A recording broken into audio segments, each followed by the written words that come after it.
ask the question, who lost them? We lost them, and that is our parents and our grandparents who lost. I mean, when you look at the civil rights movement was one of the greatest things that happened, but I don't think that we did a great job of passing the torch.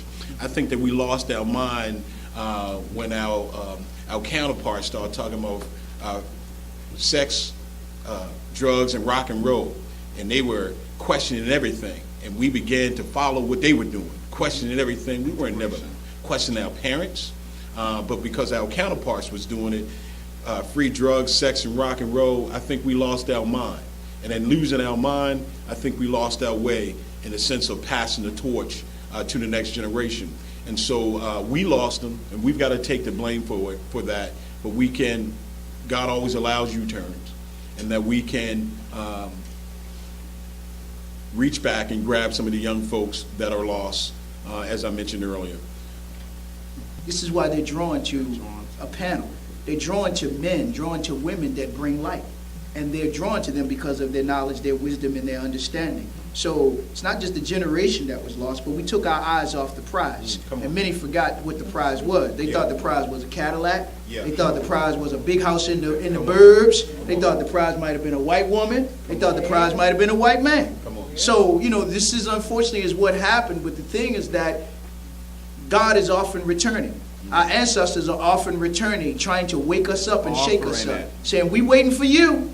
You're not going nowhere until we solve this puzzle one last time. You did it before, now you got to do it again. And I'm going to send you some helpers, those children. The question is, do you really understand who your children are? They're the crystal babies that are born for this time and born for this hour. You don't know who crystal? Look up what is a crystal. What is a crystal? We are the avatars, this generation, to be able to bridge the gap with the generation coming behind us and the generation that went before us. Many of us saw the movie Avatar but didn't really understand it. But you are the avatars that to bridge the gaps between the generations so that we can take back our power.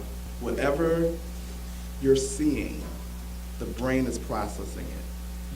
So if you keep listening, watching the same thing, that gets stored in your memory.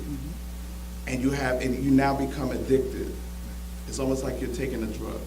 That's what the condition is. So as you're watching and listening to this music and watching this over and over and over and over, even if you had a foundation of love and peace and joy in your house, you're now being reconditioned by what you're listening to, by what you're watching, because it gets stored in the brain. That's right. And the only way for that to change it has to be rewired. That's right. And how it gets rewired is you now have to get new information. That's right. And that gets rewired. That's the whole conditioning aspect that we were referring to.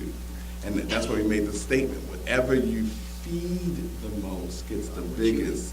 And it may not always be stored in what we're calling your conscious, where you can always remember but it's in your subconscious. So you act out of it without even knowing.